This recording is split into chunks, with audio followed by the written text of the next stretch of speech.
Hola a todos y todas. Bienvenidos a Visión Victimológica.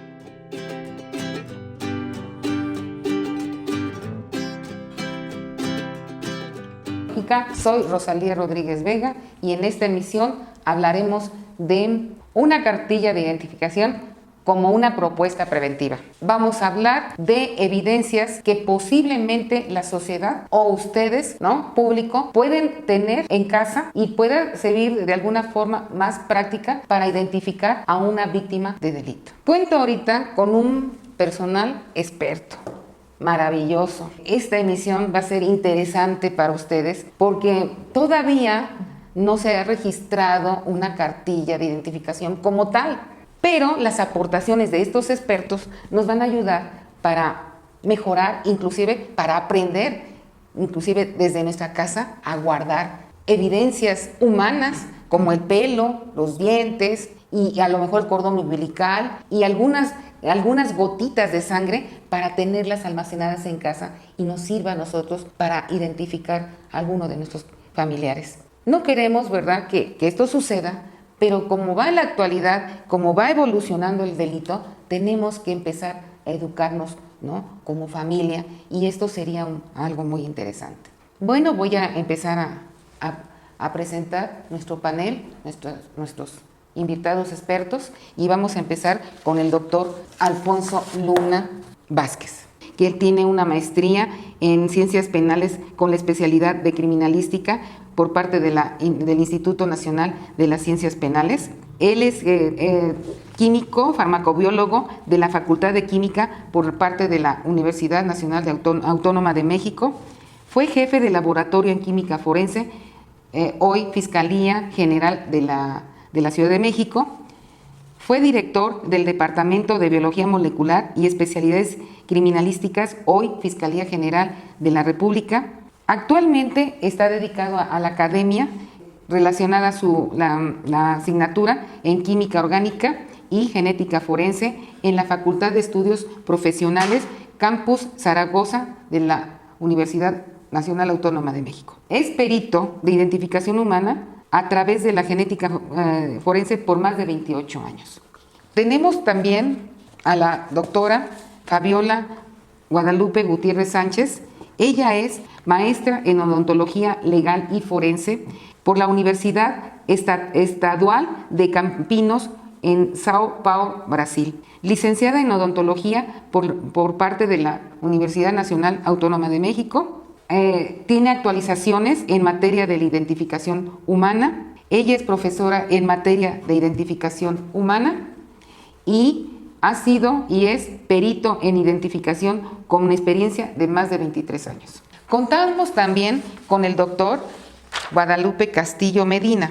Él es maestro en ciencias médicas por parte de la UNAM Nacional Autónoma de México. Tiene la especialidad de anatomía patológica por parte de la Universidad Nacional Autónoma de México. Él es médico cirujano por parte de la Universidad Nacional Autónoma de México. Tiene una experiencia profesional de 40 años y como médico o patólogo forense de 28 años.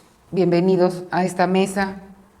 Doctor Luna, gracias. Doctora Gutiérrez, doctor Castillo, con la idea, el propósito, la finalidad de que ustedes conozcan, que se pueden conocer y guardar y aprender a tener ciertos elementos en casa para poder guardarlos y tenerlos siempre presentes, aunque no pase nada. Pero ahorita las desapariciones forzadas no es un tema desconocido para nadie. Si ustedes buscan y ven en el internet o ven en las redes sociales o yo creo que alguno de ustedes ha vivido o tiene alguna familiar en esta situación en situación de desaparecido. Este es un problema internacional, este es un problema nacional, no es nuevo. Yo creo que está muy relacionado la parte histórica, la parte cultural, la parte política, la parte económica, la parte social, para que esto se esté dando. En realidad, las estadísticas día con día se van inflando, van aumentándose con la marcha y la evolución que tiene la sociedad y la comunidad en nuestra actualidad. Y bueno, yo quisiera mencionar quitemos la idea de desapariciones forzadas, porque las desapariciones forzadas está muy relacionado con las desapariciones de personas. En realidad, las desapariciones de personas se presentan por distintos factores de tipo social. Existen el desconocimiento de la localización por alguna razón. La violencia familiar en la actualidad siempre ha sido un tema de auge, de importancia, que en la comunidad familiar tiende a tener conflictos y algún miembro se lleva a los hijos, se lleva a alguien familiar por alguna situación, ¿no? Estas situaciones están relacionadas con los niños, con las mujeres, con los hombres y personas con discapacidad o personas mayores. A veces las personas mayores son personas que sufren de Alzheimer o de demencia senil, que tienden a salirse de su casa y desaparecer y no encontrarlos. A los adolescentes, por alguna circunstancia, ¿no?, se les hace fácil irse con un cuate, una amiga, ¿no? O también están enojados con la familia y se van con otras personas. Y también tenemos otros fenómenos como el desplazamiento de personas por conflictos armados. Eso es muy común, ahorita lo estamos viendo en el Medio Oriente, ¿no? Estamos viendo que cualquier conflicto armado, de alguna manera las personas tienden a desaparecer, a matarlas o asesinarlas, o de alguna forma las desaparecen. Los secuestros, las desapariciones forzadas, porque estamos hablando que las desapariciones forzadas van relacionados con el Estado, con la seguridad pública, con la seguridad nacional. La delincuencia organizada, con los nuevos delitos, las víctimas de tráfico y explotación sexual, la victimización de pueblos de indígenas y otros grupos marginados, y las catástrofes naturales, porque al final de cuentas cuando hay un sismo, sí, ¿no?, es cuando se desaparece una persona, no la encuentra. Entonces, el tema en sí es alarmante, pero sí es importante que nosotros nos eduquemos a guardar evidencias. Desde que nace la persona, desde que nace el niño, tenemos que guardar en una cajita todas esas evidencias. Ojalá, ¿no?, y no las utilicemos. Pero ya les nombré todos los fenómenos sociales que puede haber cuando una persona no se encuentra. En nuestro país, por desgracia, las últimas décadas del siglo XXI apenas empezó a tomar importancia. Gracias a la reacción social, han cambiado las leyes, los tratados internacionales han intervenido, como las Naciones Unidas y otros tipos de tratados y convenios, para que de alguna manera se haga una ley o normas para cuidar la población. Nosotros en México tenemos historias, pero bueno, voy a empezar con las personas desaparecidas en el movimiento del 68.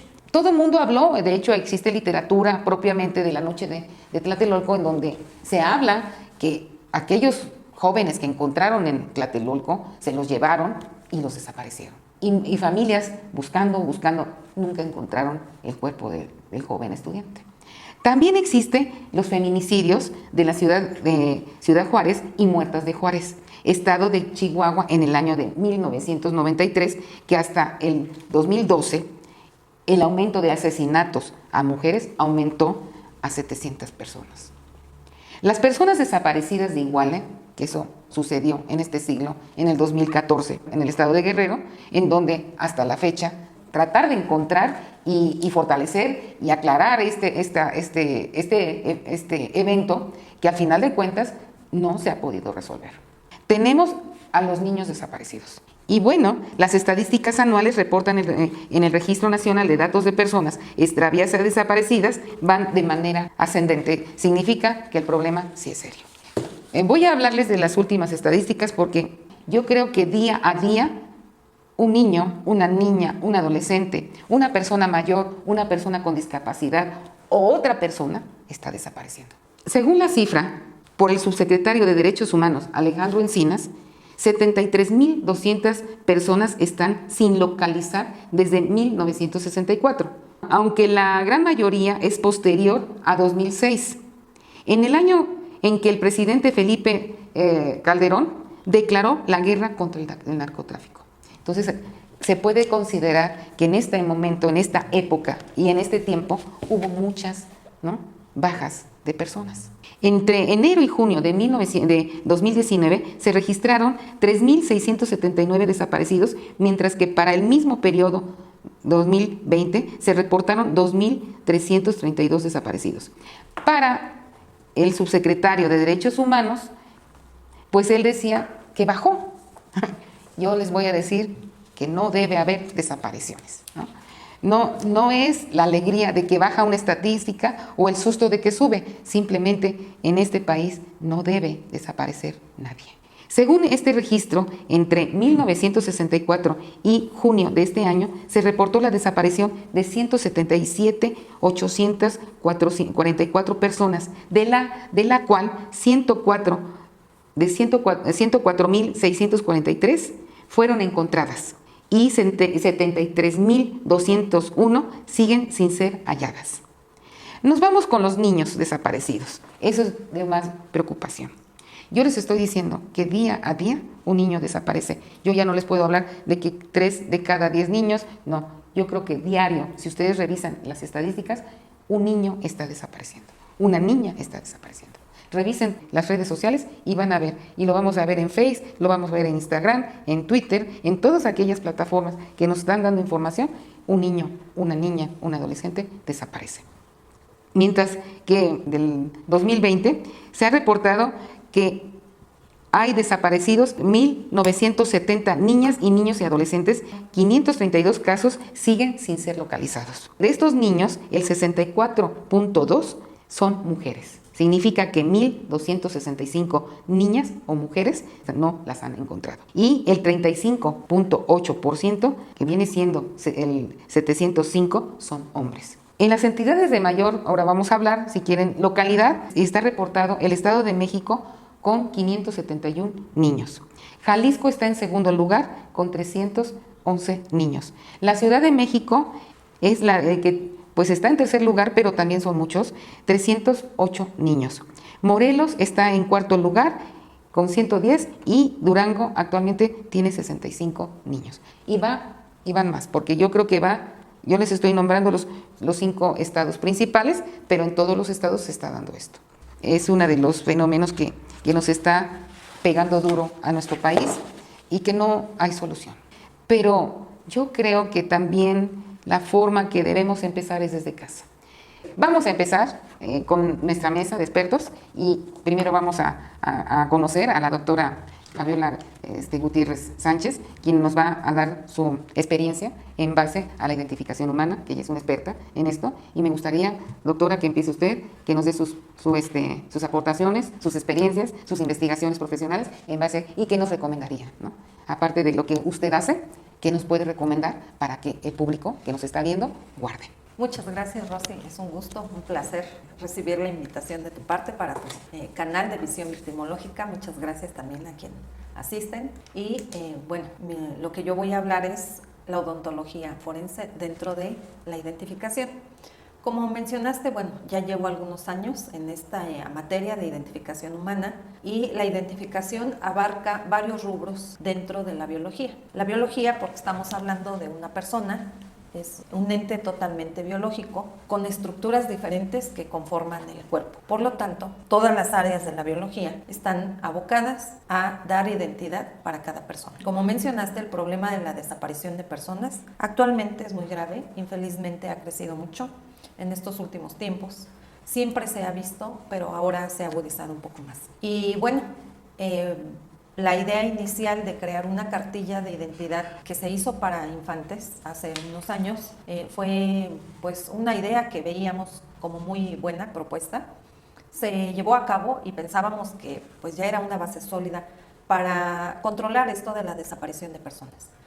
Infelizmente pues no se concretó ese proyecto, no se llevó a cabo, tuvo muchas fallas que después se detectaron, pero la propuesta desapareció y no se ha vuelto a hablar al respecto. Para las personas que estamos dentro de las áreas de identificación humana es muy importante, y más para las personas que tienen este tipo de conflictos. La desaparición humana en el seno de una familia es un asunto gravísimo que nadie quisiéramos vivir. Nosotros convivimos con personas muy de cerca porque entrevistamos a las personas, vemos a las personas que han desaparecido, las que van apareciendo, las que no, en fin. Y es un problema grave en todos sentidos que tú ya mencionaste.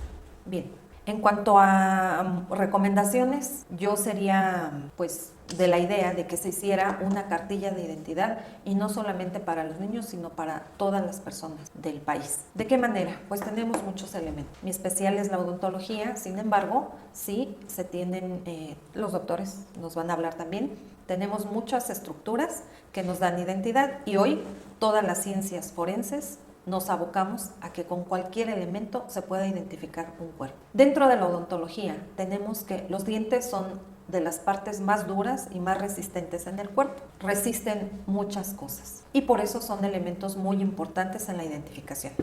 Todos los tenemos y también podemos tenerlos sueltos, de modo que se pueden guardar, en fin. Son visibles en cuanto a que aparecen en las fotografías. Aparecen cuando platicamos con las personas, cuando sonreímos, cuando observamos. Y eso nos puede aportar elementos. ¿Qué vamos a utilizar de la odontología? Pues los registros que se hacen. Desde los registros dentales, cuando vamos al dentista, debemos solicitar que nos hagan el registro dental, el cual describe cada uno de nuestros dientes, que por naturaleza, forma, número, tamaño, tipo de patología de obturación, nos hacen iguales a nosotros mismos y diferentes a todos los demás. Bien, si un profesional hace nuestros registros, son elementos más que suficientes para reconocer un cuerpo, para buscar a una persona. Que al paso del tiempo, todos los elementos de identidad se van perdiendo.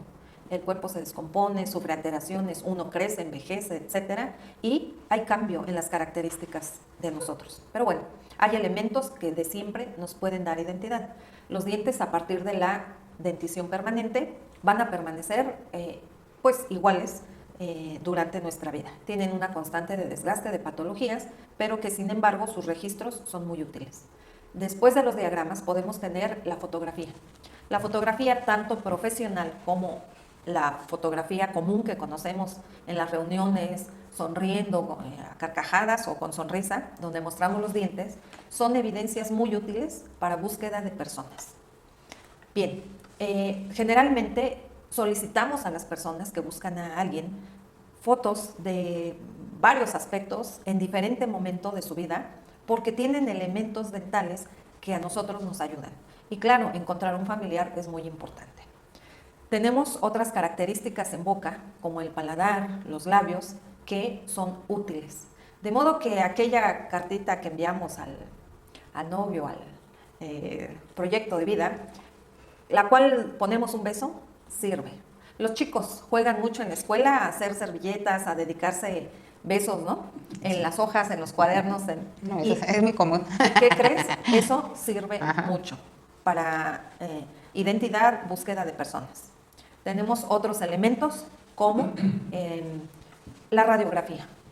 Igual, cuando tenemos algún proceso patológico, generalmente se requiere de radiografías dentales. Es del tipo de radiografías de lo más común y que la podemos guardar y nos puede servir para el resto de la vida. La radiografía dental no solamente nos exhibe características dentales, sino también anatómicas de los tejidos adyacentes al diente. Y eso hace que durante mucho tiempo nos puedan dar identidad de esa persona. Entonces, todas las radiografías que nos tomen como tratamientos, como búsqueda de alguna patología, afección, y no solamente dental. Hay radiografías de cráneo, de cuello, que también evidencian las estructuras dentarias y que nos ayudan en la cuestión de búsqueda de personas y de identificación. Aparte de la radiografía, tenemos un registro de todas las obturaciones, reparaciones que nos hagan en boca. Entonces es muy importante, como familiares, que estemos enterados de qué es lo que le hicieron a mi familiar. Así es. ¿Sí? Desde las mamás con los niños, fijarse con qué le taparon, qué muela era, cuánto pagó, cuánto costó, porque a veces eso nos da un parámetro del tipo de tratamiento. Por el costo no es lo mismo una obturación sencilla hasta un tratamiento de conductos, aparatos para corregir algunas malformaciones, etc. Entonces, en primera línea, los padres con los menores. Muy importante que se involucren en los tratamientos, los tipos de tratamiento, el tipo de obturación y en qué dientes se los realizan. Como familiar también, a veces no nos detenemos a preguntarle a la tía, a la abuelita, ¿a qué dentista vas? Es muy importante para saber a quién recurrir en caso de una desaparición. El profesional tiene tus registros dentales y él nos puede dar todos esos elementos con los que vamos a buscar a una persona. Después, los hermanos, los más allegados a nosotros, sí deben conocer que usamos una dentadura completa, que nos pusieron un aparato, que estamos haciendo un tratamiento de endodoncia, etcétera.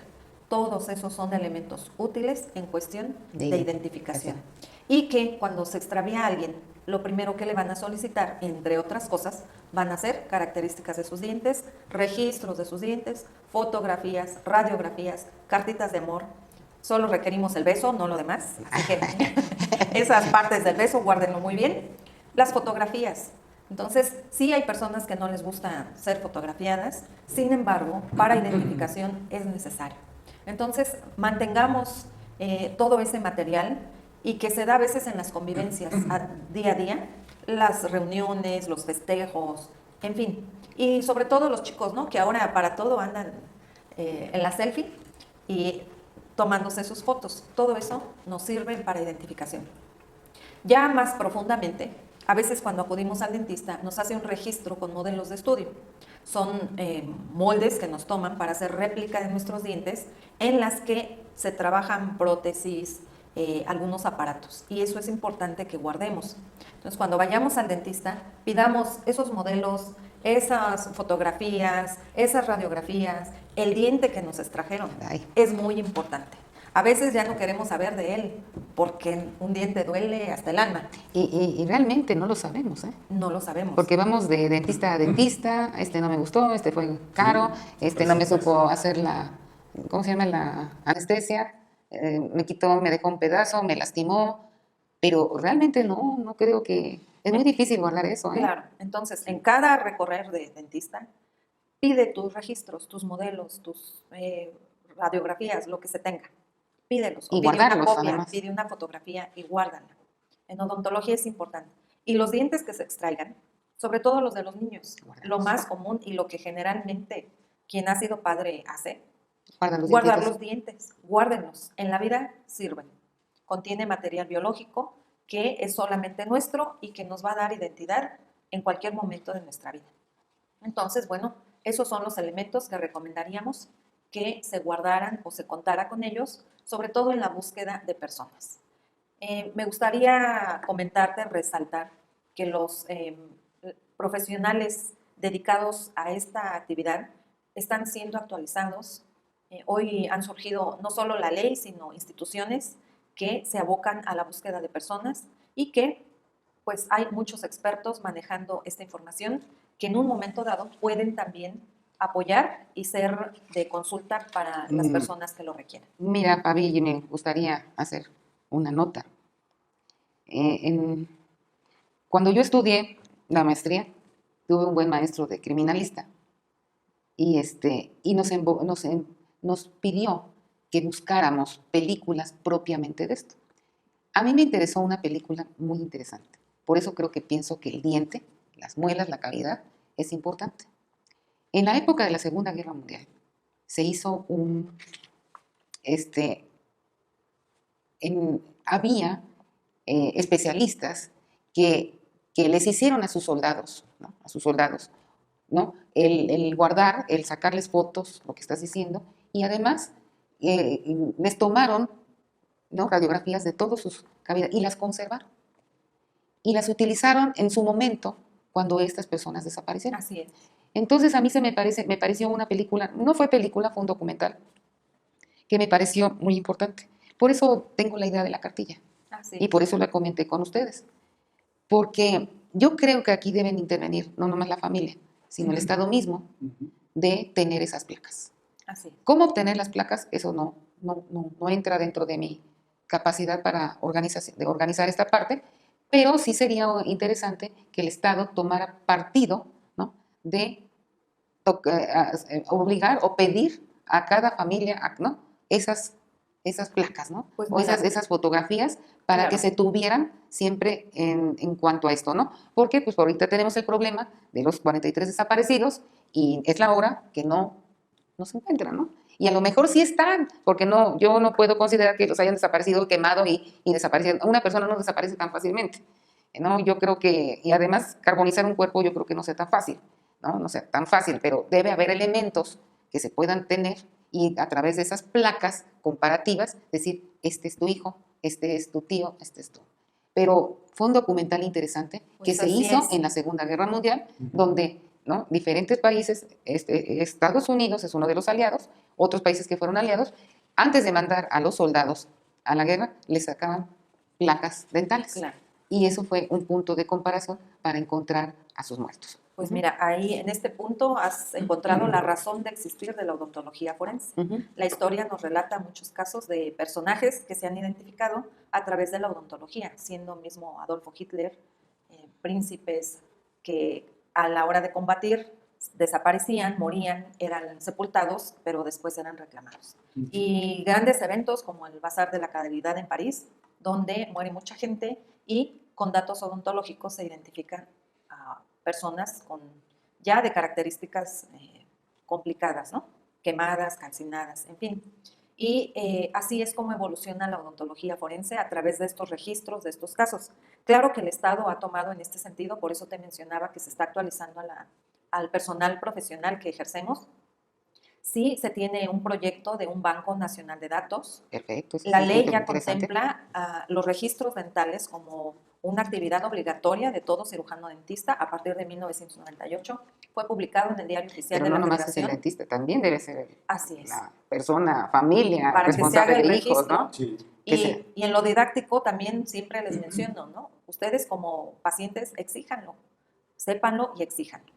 Entonces, sí, el Estado ha tomado algunos puntos importantes, medidas y ha llevado a cabo actividades para apoyar esta inquietud, ¿no? Y este registro de elementos que al final cuentan para identificar o encontrar a las personas. En tu experiencia, Fabi, doctora Gutiérrez, ¿qué elementos debe tener la cartilla de identificación en la base odontológica? Es decir, ¿cuáles? Ya los nombraste, son importantes todos, pero los que más fácil se podrían tener en una cartilla. Entonces, Mira, ¿sería importante una placa? primeramente, no. Lo primero que requerimos es el registro dental a través de un dibujo anatómico de cada diente llamado odontograma. En este registro se anotan todos los eventos que presente ese diente. Entonces, de una manera general, tú puedes ver las características para confrontar, ya sea con otros registros o directamente con una estructura dental completa. Después del registro dental, es bueno guardar fotografías. La fotografía es un elemento muy útil, muy necesario, que evidencia características particulares, que tal vez el odontograma o no describe del todo, porque es un dibujo, un esquema que de cualquier modo limita. Pero la fotografía nos va a abarcar extensión de cada característica, ubicación exacta, forma de un diente que no puedes poner en un esquema, a la mejor color, que es algo importante, y que en cualquier momento lo puedes tú verificar. La fotografía. La radiografía es otro elemento. Tal vez de algún tratamiento que ya tenemos o de alguna característica muy particular, tomar una radiografía y colocarla, puede ser en una simple hoja. Modelos no. Te voy a decir por qué. Actualmente tenemos muchos elementos digitales para guardar evidencias de manera digital. El expediente puede ser digitalizado, la fotografía digitalizada. Si tienes un modelo, tómale fotografía, digitaliza la radiografía, todo. Y en un pequeño espacio, en un pequeño aditamento, tú puedes conservar todas las características de una persona. De manera profesional, institucional, esa es la recomendación, que se guarden de manera digitalizada. Y eso mismo se puede imprimir y en una hoja tú tienes todos los registros de una persona. Entonces, la cartilla podría llevar una hoja o un fragmento donde registre datos odontológicos. Y no solo describa el incisivo superior derecho girado hacia mesial, sino que haya evidencias para ver entre un mismo diente girado hacia mesial de otro diente que puede darte la identidad. Entonces, sí es importante contar con los recursos digitales, usar la tecnología el día de hoy, que es además donde se maneja la información. Por medios digitales tú puedes mandar en menos de un segundo, imágenes de un lugar a otro remoto, hacer consulta y también se pretende hacer un registro a nivel nacional. La cartilla, sin duda, con elementos dentales, nos puede ayudar. Podríamos incluir, y eso ya sería personal, algún diente que tú tengas y describir, y con foto, características, se llaman modificaciones estéticas, tatuajes en carrillos, las perforaciones de lengua hoy con los piercings, los labios se perforan, se incrustan piedras, etcétera, que son elementos muy particulares que nos ayudan también en los procesos de identificación. Entonces, pues bueno, de manera corta es lo que puedo aportar. Muchas gracias. Muchas gracias a ti, Fabi. Muchas gracias. Hola a todos y todas. Bienvenidos a Visión Victimológica.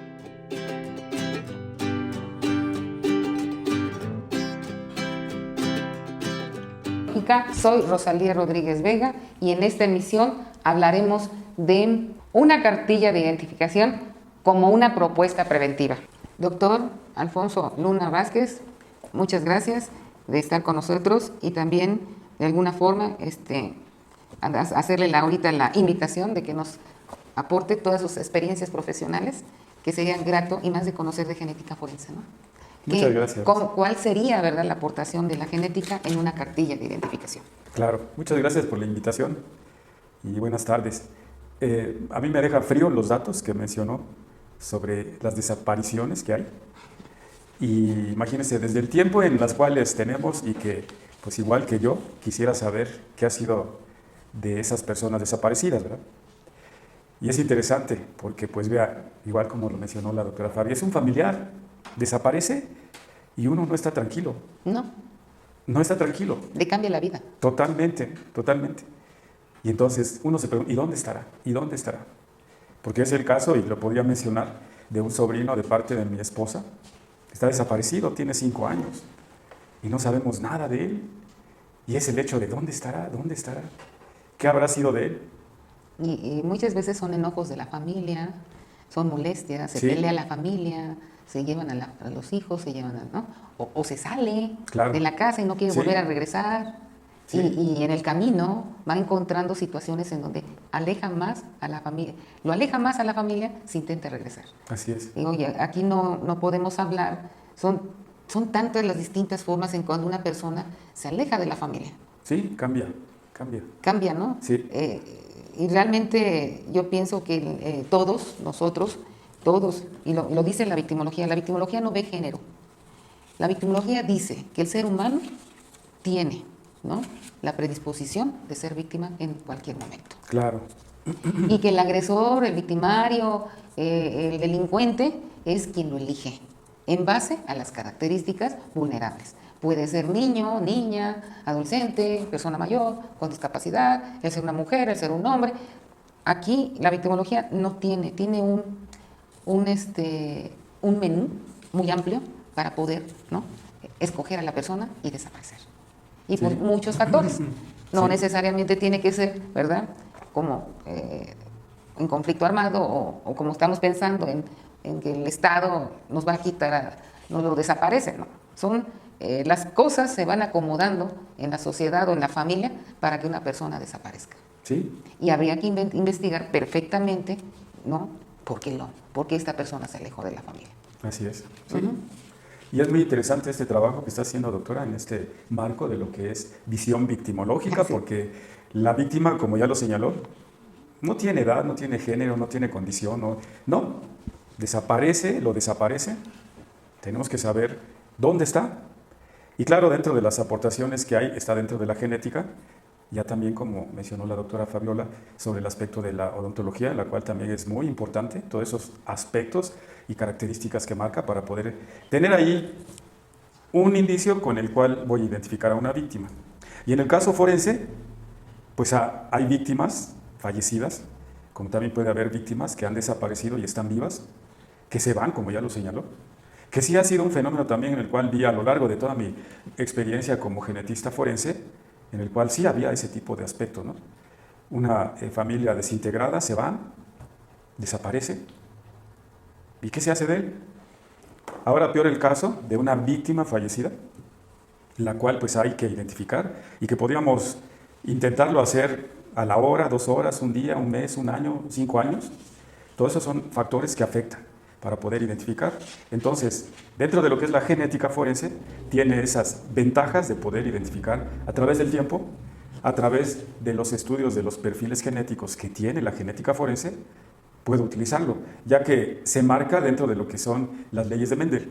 Gregorio Mendel, que establece la relación de la herencia que va en línea vertical, desde abuelos, tatarabuelos, padres, hijos, para poder tener ese marco genético y poderlo identificar. Pues esa es una de las características, ventajas que tiene, porque igual, si está desaparecido o todo el indicio, como señaló doctora acerca de desaparición por calor, pues sí, claro, los huesos llegan hasta el punto de que se tostan como el pan tostado, y ese ya se va deshaciendo, ya no tiene nada en materia orgánica, ya es un bulto en el cual solito se va degradando, solito, y ahí ya no hay material genético.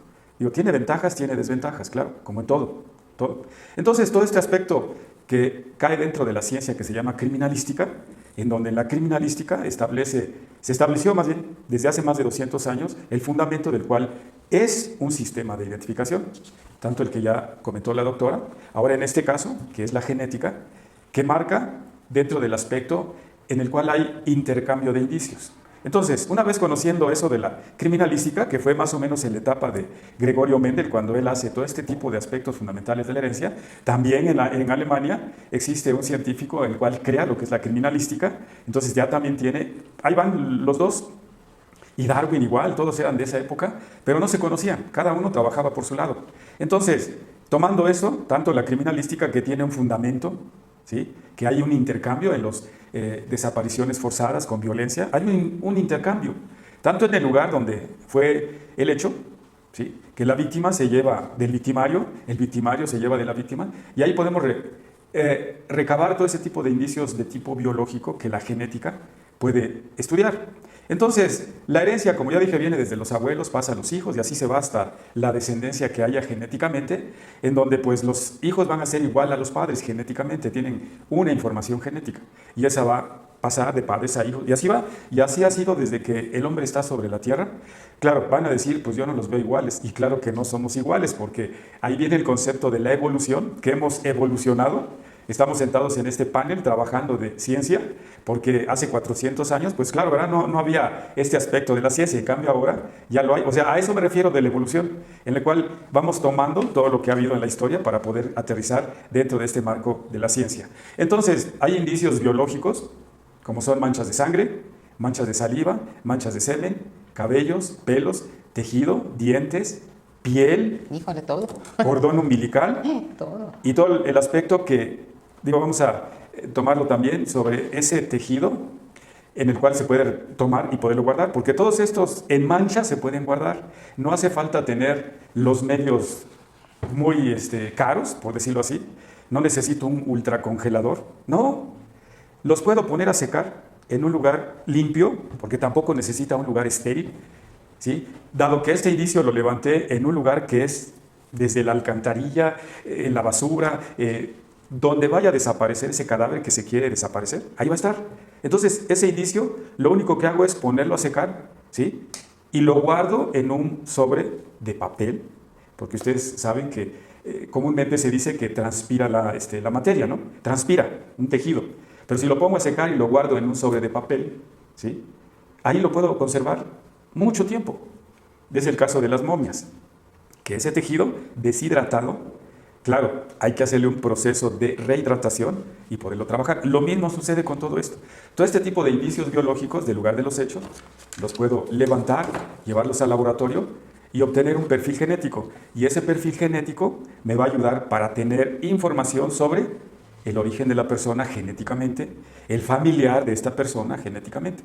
O sea, tenemos una cantidad de información y aunado a la prueba anterior, que es la odontología, pues oiga, qué mejor, entre mayor número de pruebas haya, esto funciona y me va a dar una identificación totalmente confiable. ¿Por qué? Porque son varias técnicas que llegan a un mismo objetivo, la identificación en diferentes formas, pero se establece una identificación de alguien. Entonces, uno de estos aspectos, por ejemplo, el cordón umbilical que se puede utilizar, ¿sí? Ese cordón umbilical, pues al final ya no sirve, el niño nace, se le corta y se tira. Y qué mejor que tomar un fragmento de ese cordón y poderlo secar y poderlo guardar en un sobre de papel. Y el otro es el aspecto que hay prácticas, claro, en México no es muy común el hecho de circuncidar al niño, ¿sí? Del pene se le corta el fragmento de piel. ¿El qué? Prepucio. ¿No? ¿Con qué? El prepucio, ¿no? Sí, ese, exactamente. Y ese también puede ser conservado. Fíjate, prepucio. Sí, ese tejido se deshidrata. Igual deshidratado lo puedo conservar mucho tiempo para poder tener antecedentes genéticos de alguien. Y como usted señaló, doctora, yo creo que debemos de hacer cultura para esto. Es cultura, claro. ¿Verdad? Es cultura. Que no le pasó nada a la persona, no desapareció, está, qué bueno. Pero yo ya tengo un material, en caso porque, como es la casualidad, puede darse en cualquier momento. Uno no está adivinando de que mañana va a pasar esto. Es muy difícil. No se trata de Pero eso. sucede. No se trata de asustar, simplemente de ser Claro, organizada. ser realistas de algo que puede pasar, ¿no? Claro. Es igual que, digo, yo me voy a morir, pero va a llegar el día. Pero no sé cuándo, pero para esto hay que prepararse también, tener cultura para esto. Y lo mismo para un sistema de identificación a nivel genética, pues poder llevar a cabo esto. Y dentro de las técnicas moleculares... Continuaremos con el doctor Castillo. Él es experto en todo lo que es el trato con el pelo. ¿Cómo se dice? Filoscopía. Filoscopía.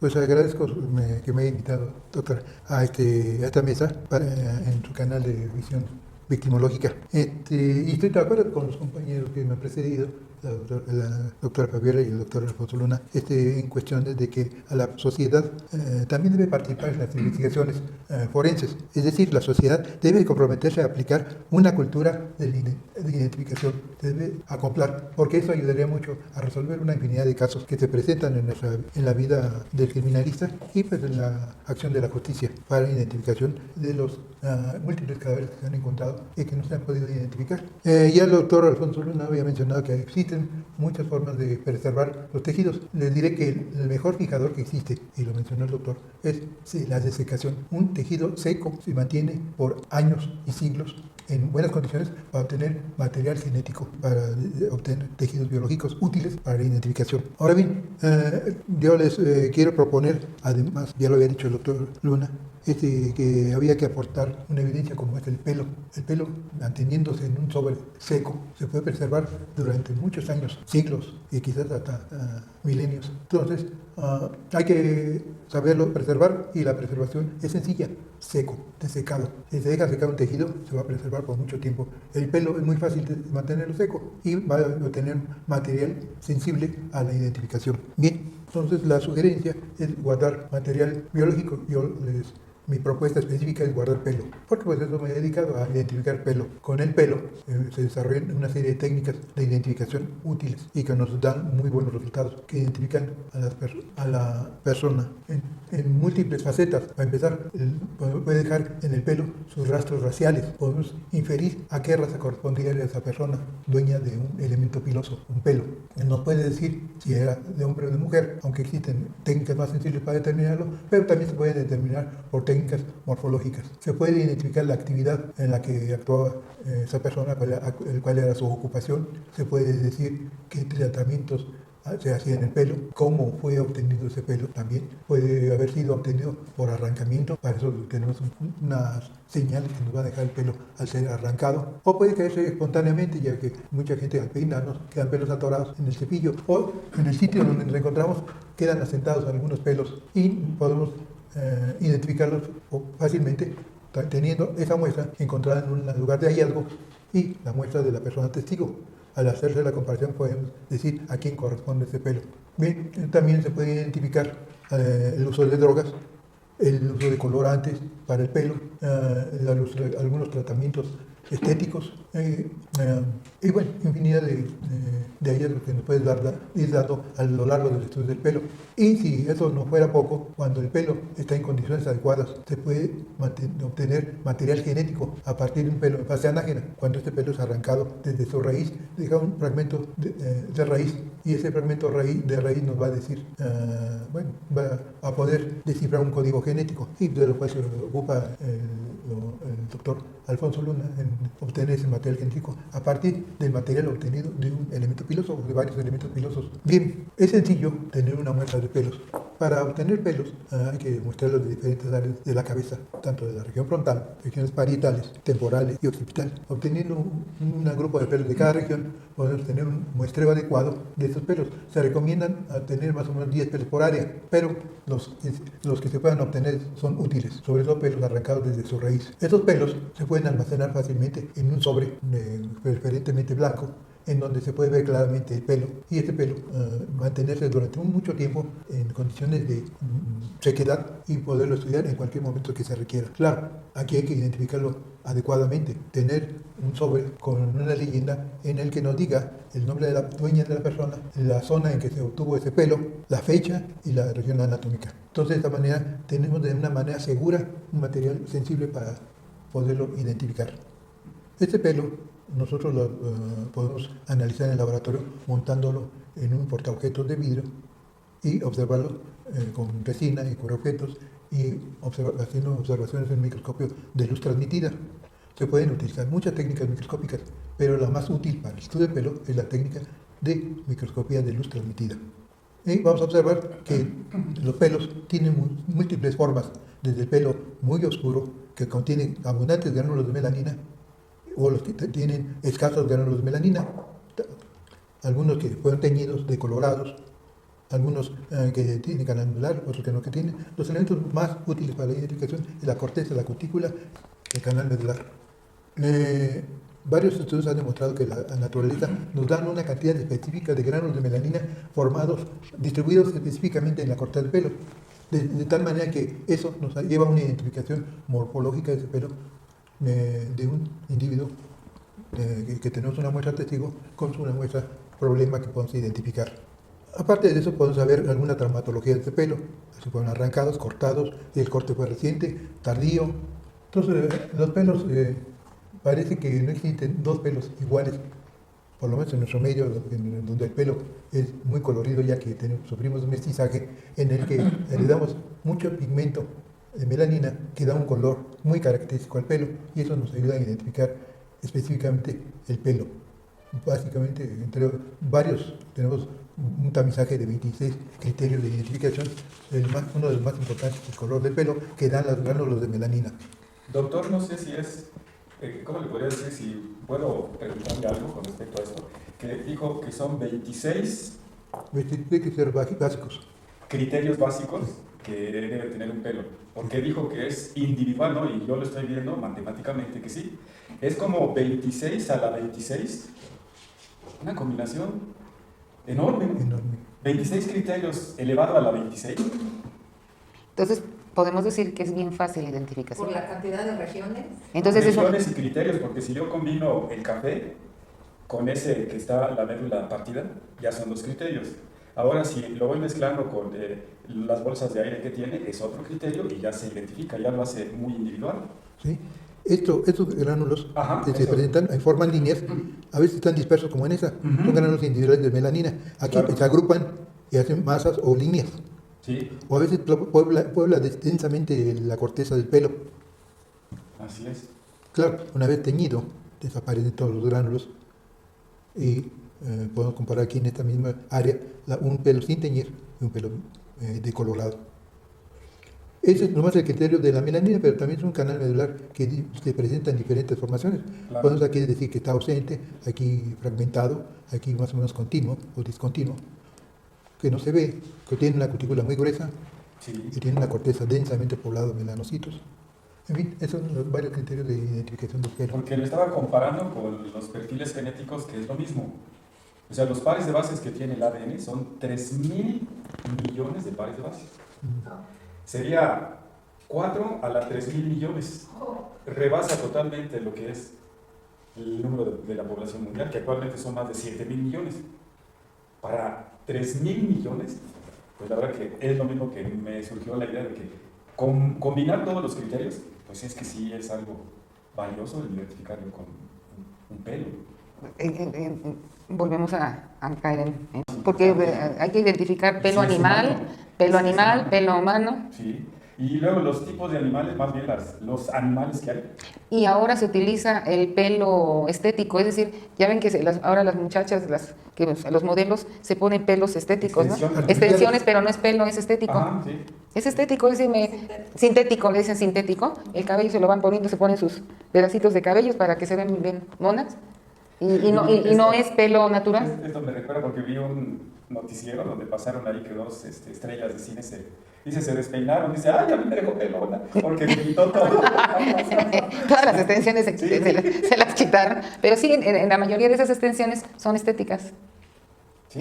Y de veras, doctor, ¿cómo se puede identificar un pelo estético con un pelo humano? Tenemos elementos muy sencillos. Tenemos elementos muy útiles para la identificación del pelo entre humano y artificial. Ningún pelo artificial cuenta con esta superficie aterrada en la superficie, que es la cutícula. Entonces carece de cutícula. Carece de cutícula. El pelo es liso. Es liso. Carece también de la presencia de gránulos de melanina. No tiene gránulos. No.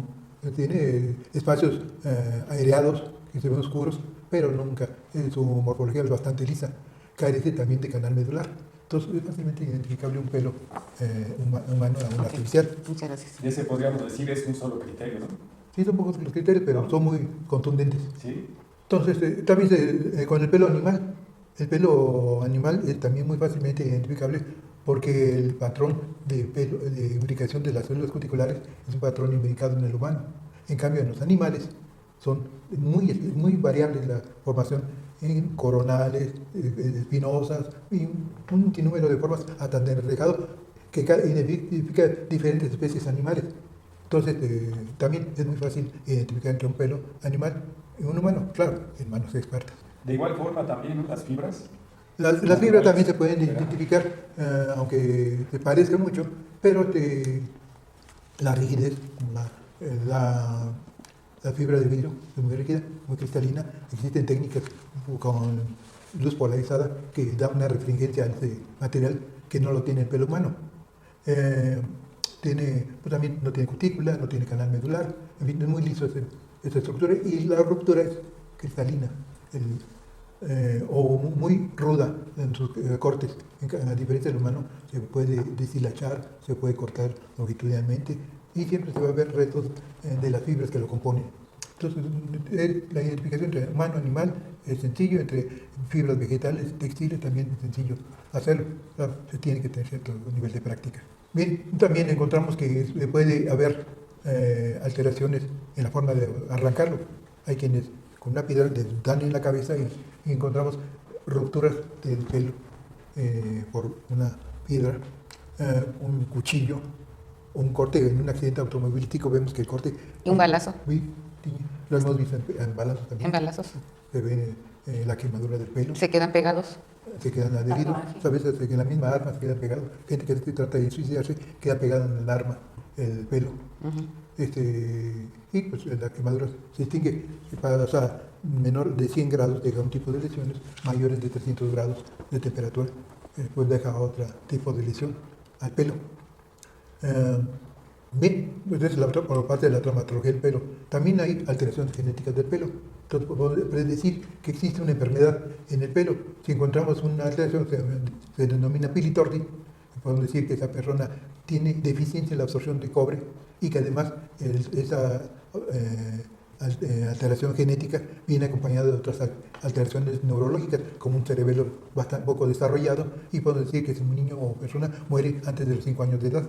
Entonces, podemos decir la enfermedad que puede tener esa persona. Y doctor, en este caso del pili torti, en alguna ocasión, yo leí uno de los artículos que usted diseñó y algunos artículos que usted escribió sobre que se encontró este problema, de formación, en donde podríamos hablar de un delincuente en serie o una persona que pueda ser psicópata o sociópata, porque pues fue un caso que usted tuvo hace muchos años que, bueno, no trascendió por las complicaciones de lo que se tenía en ese momento, políticas, sociales y no sé qué tanto tenía, pero hubo un caso que fue muy nombrado, en donde este individuo mató a su familia, mató a sus hijos, mató a un tío, mató creo que al papá, y aquí la cosa es que ¿qué relación puede tener este tipo de formación estoy hablando también de genética con usted, doctor Luna, porque fue un caso así muy, muy sonado. Y fue hace, yo le puedo platicar que fue hace como 20 años o 20 y tantos, porque a mí me llamó la atención, el artículo salió en el periódico, estuve al tanto de la investigación porque me llamó la atención.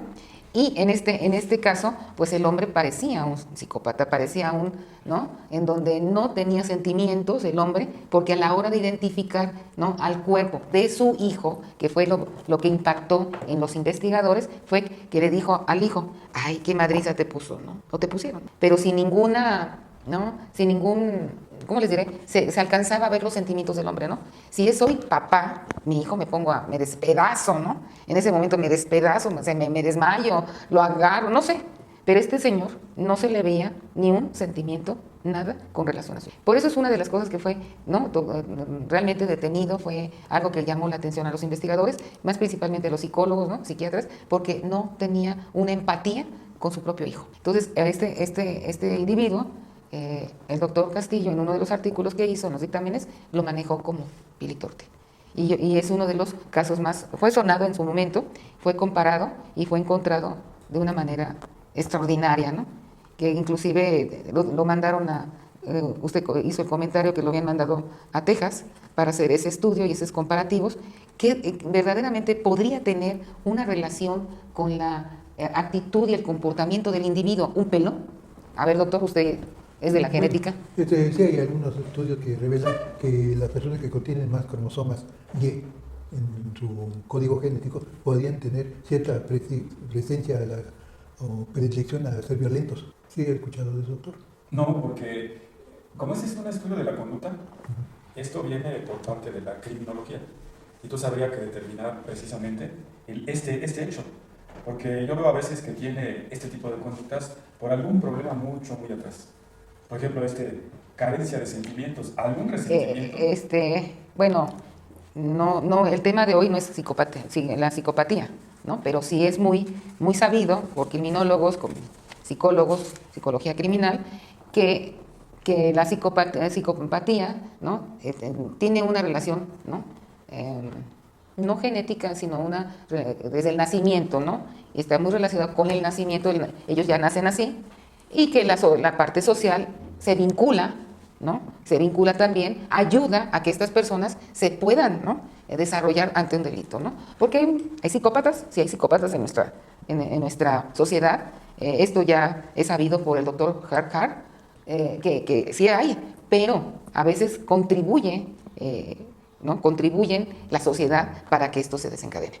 Les recomiendo la película de Joker, que cómo, al final de cuentas, sí era un sociópata, pero cómo contribuye, ¿no? Sus situaciones sociales vinculadas, pero ya él era desde nacimiento, él ya había nacido así, pero cómo contribuyen hasta la larga, hasta llegar a matar.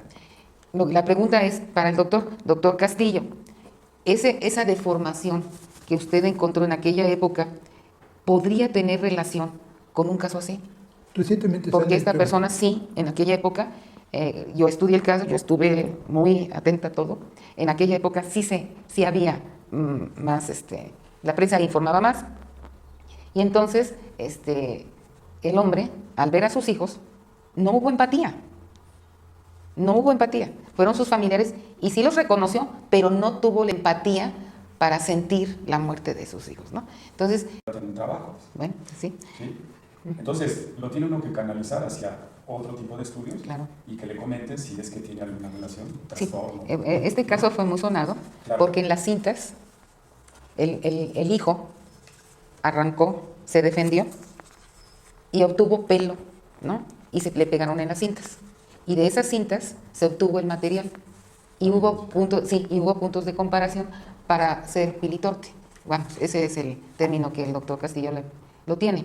Y entonces, gracias a esas cintas, ¿no? Del pelo, claro, se detuvo al padre y sí confesó, bueno, el chisme estaba bien bonito cuando yo lo investigué, pero no, y sí los detuvieron, sí fue una persona que detuvieron, pero gracias a que el pelo tenía esas deformidades, ¿no?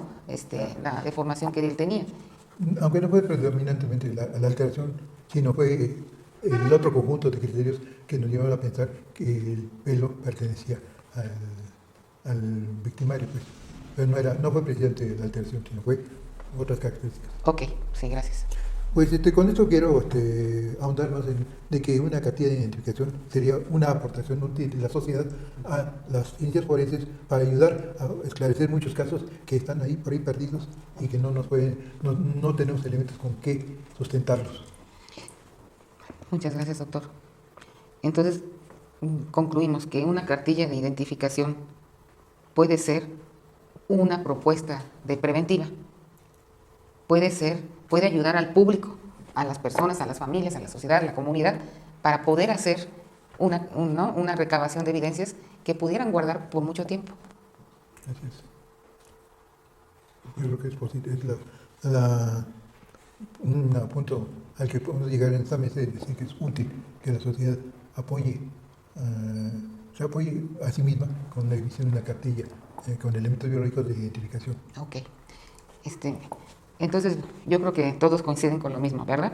Pero entonces, ahora sí me gustaría, para finalizar esto, ya la pregunta clave, ¿qué debería tener una cartilla de identificación? Imagínense que tiene la portada, cartilla de identificación, el nombre de la persona, los datos de la persona, y si uno abre esa cartilla, ¿qué elementos se pueden tener? ¿Quién la puede contestar? ¿Cómo iría el orden y la guía para una persona que está en una casa, en su casa, que está trabajando, que de alguna forma es parte de la familia, y así como guarda actas de nacimiento y cartilla de vacunación de su familia, y así como guarda también los documentos básicos, ¿no? El acta de matrimonio, ¿qué se me ocurre? ¿Cómo se llama? El testamento, o los documentos de una casa, ¿no? O de todo, ¿no? ¿Cómo podría ser esa cartilla? ¿Cómo se imaginan que pudiera ser una cartilla? Porque, bueno, yo me acuerdo que en alguna ocasión yo vi una cartilla así, pero era una cosita que se abría y se cerraba y no tenía suficientes elementos para una identificación, pero ya había una intención. Esto estoy hablando de hace, como por el 2006, 2005, que empieza una cartilla que le envían a las escuelas y, bueno, no se logró nada. Para mí fue interesante en ese momento, no era yo una persona que estaba dentro del grupo, pero me tocó, ¿no? Y que llegaran los paquetes de esas cartillas, eran unas como boletitas que se abrían, y entonces con una base de guía le decían al padre de familia cómo podían obtener. Decían pelos, pero dice pelos, y acá el doctor dice hay que arrancarlos, ¿no? Y en esa cartilla no decía el arrancamiento. Los dientes, a ver si ya tiene dientes, pues los papás en una bolsita que estaba adherida a la cartilla, un dientito, ¿no? Y así fueron entregando, algunos papás, ¿no? Fueron utilizando su cartilla. No había personal para explicar no había instructor, ni había gente preparada para juntar a los padres y decirles cómo llenar esa cartilla. No me fue, ¿cómo le diré? Suficientemente esa cartilla de todos los elementos que ustedes están manejando. Entonces, ¿cómo podrían hacer esa cartilla, una libretita, una carpeta de plástico, ir metiendo los sobres? ¿Cómo se podría hacer una cartilla así? Sí, lo que trato de decirles es que sí hubo la intención. Me gustó, en aquella época, le estoy hablando de hace muchos años, fue como el 2006, 2005, que yo estaba en un lugar, ¿no? de educación como parte de la supervisión. Llegan todos esos paquetes, estaban así como carteritas y tenían bolsitas, nada más bolsitas así como de papel celofano, de plástico. No alcancé a ver cómo, y no había una guía, no había, simplemente dices, el pelo de tu hijo, ¿no? El diente de tu hijo, no sé, estaban así como vaciados. Y entonces, pues se repartieron. Pero no hubo guía, no hubo nada en exclusividad. Y aquí lo que ustedes están hablando es que sí debe haber mucho material de identificación. En sobres secos, aislados, ¿no? ¿Cómo se llama? Placas, una como... Sí, radiografías. Uy, entonces sí es grandísimo tener una carpeta. Yo ya no le llamaría cartilla, yo ya le llamaría carpeta. A ver, ¿cómo sería? Carpeta, cartilla. Bueno, ¿Cómo se les ocurriría que en ese lugar estuvieran los elementos? Yo creo que aquí no tendría que haber, como dice, guía, porque creo que tenemos que empezar con lo más sencillo y que la gente lo pueda hacer. Así es. ¿Sí? Entonces, yo creo que hay que hacerlo mucho más fácil, sin necesidad de poderle dar... Más práctico. Exacto, porque va a ser algo que empieza la gente, la sociedad que lo va a requerir. Y como todos tenemos en nuestra casa un álbum de fotos, ¿no? Por ejemplo. Y ahí ya vienen compartimentos en los cuales se puede guardar. Y yo estoy ideando uno que tuviera la foto de la persona que va a ser. Primero la foto. Y luego en los demás compartimentos ponerle ahí el título, por ejemplo, cabellos. Y yo creo que la persona lo va a hacer crecer. Y para mí debería ser importante que le ponga la fecha cuando tomó ese cabello. Y si va al dentista, pues claro, la doctora ya fue bien explícita de que tenemos que pedir, porque a veces no pedimos nada. Y en este caso es que la doctora nos está recomendando que hay que pedir informes que el dentista nos los dé. Y ya la doctora dijo cuáles. Yo creo que ahí sí debería de haber otro apartado que dijera qué va a llevar del dentista, como ya dijo, las placas, el odontograma, todo eso que ya se señaló de ir en un compartimento. Así es. Va a ir creciendo, yo creo que sí. ¿Sí? Que se le hizo una endodoncia, ¿no? Es una información que va a tener que estar ahí. Que tiene un brillantitos, que tiene una perforación. Exacto, ¿no? Y yo creo que si esa carpeta va creciendo y la persona también, yo creo que le va a acomodar otro tipo de información de estos elementos que estamos hablando. Sí, como una, ¿no? una cajita de puras divisiones. Sí, pero como va a estar seco, por ejemplo, una mancha de sangre, pues en un papel, lo pongo en un sobre y el sobre lo pongo ahí. ¿Ya? Y de igual forma, ¿de qué fecha es? Yo creo que eso va a ser lo más importante, ¿no? Ponerle fecha y aspectos que se le haya hecho a la persona. ¿Sí? Desde un diente o su primer dentición que tuvo, igual, ¿no? Guardar un diente. ¿Sí? Una especie de historia clínica. Algo así, para que sea más fácil, para que lo maneje. Porque si no, se imagina si vamos a hacer un guía, pues se le va a complicar y va a decir, ay, mejor no. Ay, mejor no. No, sí. Pero es importante, Pero, claro. pues, la cosa a lo que yo me refiero es que también lo que se debe es contribuir. Sí. No nomás es, ahorita estamos haciendo una breve charla, ¿no? Pero yo creo que aquí debe contribuir todos, ¿no? Todas las instituciones, no nomás de salud, ¿no? De economía, de todo. Tienen que haber tantas instituciones, principalmente la Secretaría de Educación Pública, ¿no?